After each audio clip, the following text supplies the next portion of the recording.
So yeah, take what I say with a grain of salt is what the point of that was. But before we jump into the video, this video is sponsored by Ritual.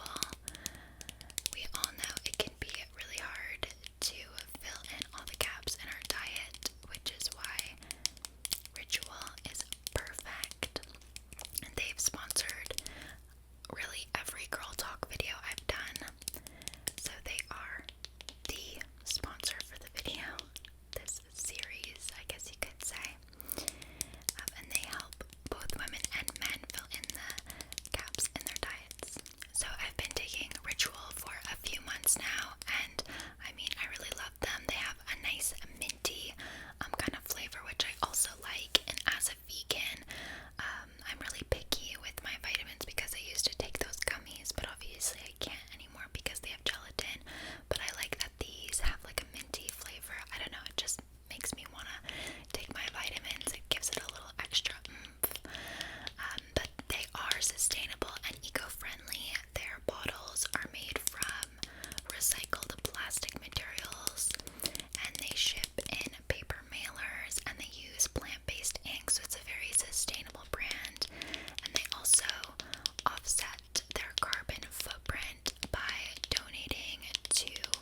personable person because I'm not. I'm very reserved. So I do have to try and be on my like best social behavior when I go out, so I'm not too reserved and I can make friends. Okay, Agnes Gessie asked, how do you know if you like someone in the sense that you like their personality or appearance, or you like the person? Do you have any advice or stories? Okay, well, I always think it's important to get to know someone's personality first, because I've been in situations where I've been very physically attracted to someone, but our personalities do not line up at all, which then over time the physical attraction wears off. But what I really find works is like if you are friends with someone for a long time, you get to know them and stuff, that's usually when the physical attraction builds. So I would say, unless you're just looking for like a little good time or something and you want to be in a relationship, I would say focus on personality over like physical attraction or looks and appearance, because I don't know, at the end of the day, I'm personally just a relationship person, and I always think, okay, well, looks fade, and anything could happen, accident could happen or something, and looks aren't forever, but a personality that you love kind of is, right? Unless they change it to a completely different person, but you know what I mean. I want someone who I can still laugh and have fun with even when I'm 80 years old, so I'd say that it's pretty, I guess, simple to, like, you'll just feel it in your heart if you like someone's personality, and then that attraction for the physical features could grow over time, rather than just that instant, like, oh, hey, that person's cute. Elsie Crine asked, I feel like I'm always the one asking someone to hang out or reaching out. Any advice on feeling like you were the one reaching out to people? Actually, there are 2 replies. Let's see what people said. I can relate to. Good question. Okay, I am not the best person to ask this because I am that person. I always ask my friends to hang out. I'm always the one reaching out to go for lunch or to, I don't know, hang out or go take pictures or something like that. But what's important is their reaction. I mean, if they're always like, yeah, for sure, I want to hang out and stuff, that's what matters to me. I don't really, it used to bother me a lot that they never reached out and that it felt one-sided, but letting those things bother you is just going to make you overthink things and worry about the friendship. And what I've tried to learn from and just kind of accept is that if when I reach out, they're always very happy to see me, we have a great time, then I'm fine with being the one to reach out because they're very receptive to my friendship and we have a great time together. Whereas if I'm always the one to reach out and then we don't have a good time, or they always cancel plans on me, then it's like, okay, then I'm not going to put in the effort. I think it's just kind of that, I don't know, you just have to maybe make a compromise. I think that's kind of a compromise I make with my friends, is that even though I'm the ones reaching out, they're always like accepting, I guess. I don't know, I used to really let those things bother me, but it didn't bring me any happiness. It just made me feel more negative about it. It would make me overthink my friendships. So now I try not to do that. And I'm way happier doing that and just being the one to reach out, because at least one of us is, and I get to see my friends, Okay. Farah Nami asked, I'm having trouble deciding on what I want to major in university. Any advice? Well, that's definitely a tough one. I didn't know I wanted to take business until grade 12. When I took international business, I wanted to go into science, actually. So it was a big turning point for me. But I think what you have to remember is you have so much time to change. Like my one friend who's at university, she has switched her major 3 times. And she is still unsure of what she wants to do, but you're still so young. You have the rest of your life to work and to figure out what you want to do. But just try and do some hobbies. LinkedIn has a bunch of free classes and certificates you could take to figure out what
situation, like I will definitely, let's get in an argument right now, but I will probably cry after just from all the emotions.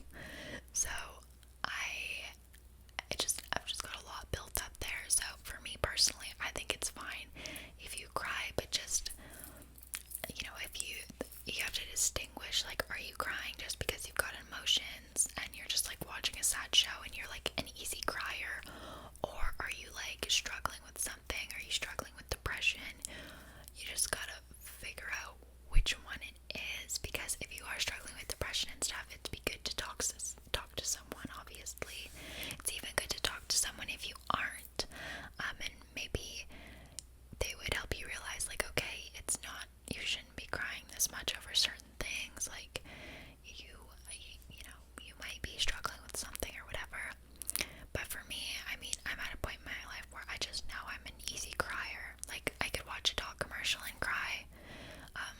Someone could be like, oh my god, your scrunchie doesn't match your outfit, and I could probably cry about it later. I'm just an easy crier.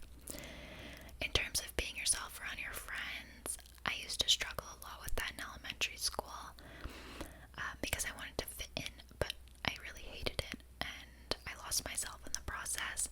And that's really just, you can't learn that unless you kind of go through it, because what is there to say other than like be yourself? I don't know. I feel like I don't really know what to say for that, because I just had to realize that, wow, I am unhappy trying to fit in. And I actually made a TikTok kind of similar to that. And I just had to realize, like, there's no point in acting like this. And when I went to high school, I actually lost all of those elementary school friends because I wasn't being myself. And in high school, I found people that matched my personality. So you might as well be yourself now to make the friends that actually match your personality now than having to wait. Okay, having to deal with not being included in plans with friends. I hate to say it, but those probably aren't your friends. If they're always excluding you and stuff, then they probably aren't your friends. But always have a talk with them. Be like, hey, I feel like you guys haven't invited me to stuff a lot. I feel like you guys always make plans purposely without me, and see how they react. If they get really mad or something, well, that's probably not a good sign. But if they're like, oh my gosh, I'm so sorry you feel that way, like that wasn't our intention at all, like let's hang out on this day, then I think you're fine. Some people are just, they need to be made aware of the situation. Like, I've had conversations with friends before where they've been like, you haven't reached out to me at all, and we've gotten in like kind of an argument, and then I've been like, well, you haven't reached out to me, and they're like, yes, I have. And then we look at the text messages, and neither of us have reached out, and then they're like, okay, my bad. I didn't realize, but the situation, I thought it was all on you, but it's on me too. And I was like, it's on the both of us. Neither of us have reached out, so why don't we hang out next week?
always, when you're at parties, always be aware. Like, I always look out for my friends every 5 minutes or so. I just kind of like, make sure I know where everyone is, because at big parties, people do kind of wander off and they'll go in like little cliques and talk.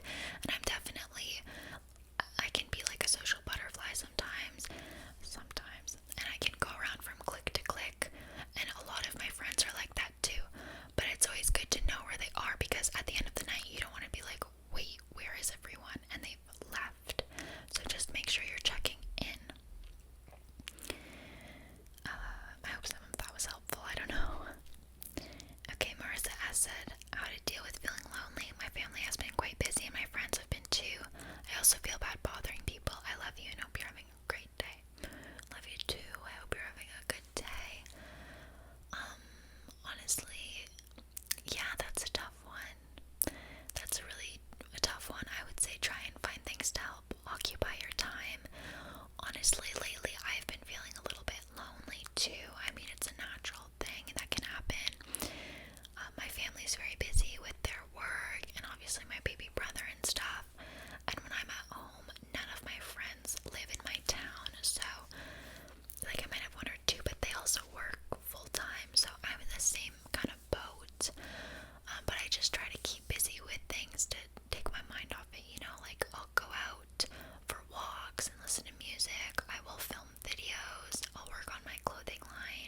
Oh, someone said you can go in the water on your period with the pad. They're deathly afraid of tampons. Okay. I don't know. Honestly, before I used tampons, I wouldn't swim on my period. I just wouldn't go in the water. But apparently, it's not an issue if you use a pad. I wouldn't know. I can't use pads. I just feel so uncomfortable in them, so I do use tampons. But you could always talk to your doctor about getting an IUD. I got an IUD and I haven't had my period in like 2 years, so I never have to worry about tampons or pads anymore because I just don't get my period. So you can talk to your doctor about that. Tips on maintaining good grades while having a job. It's all about time management. You really have to schedule out your day.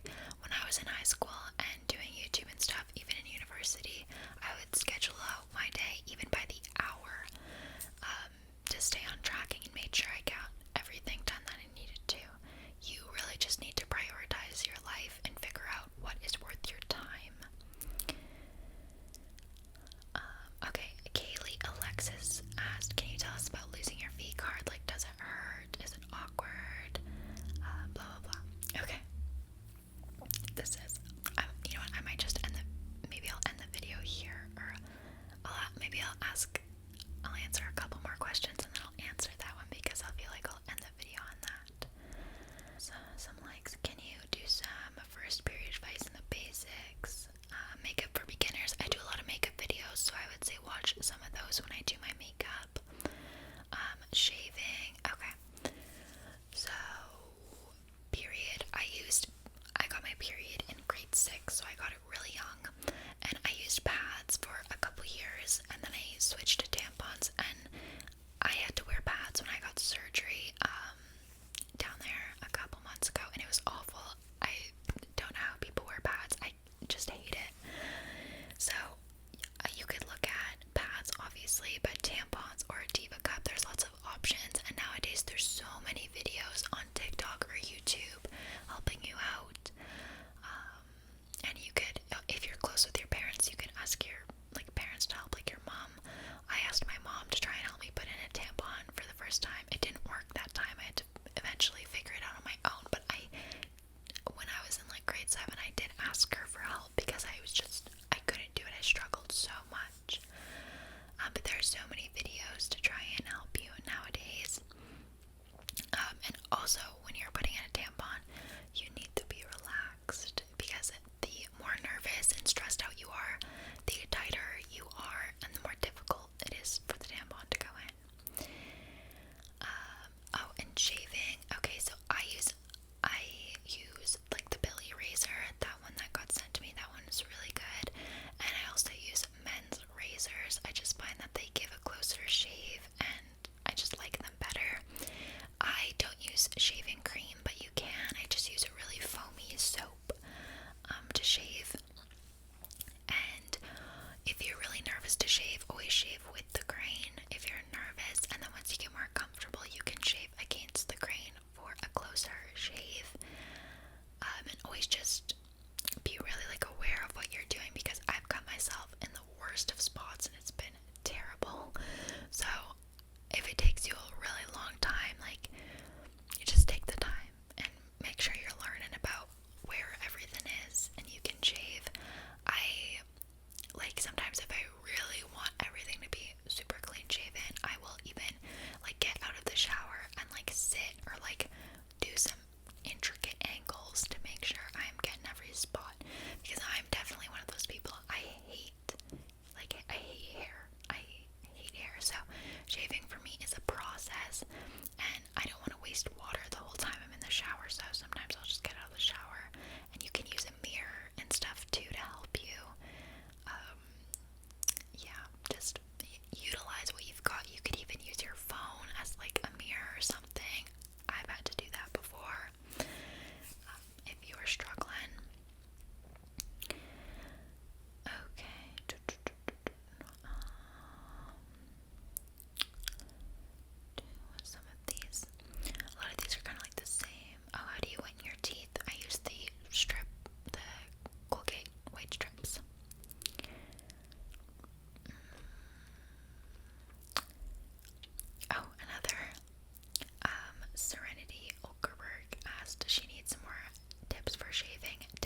trust, obviously, and you've known for a while, so that if something happens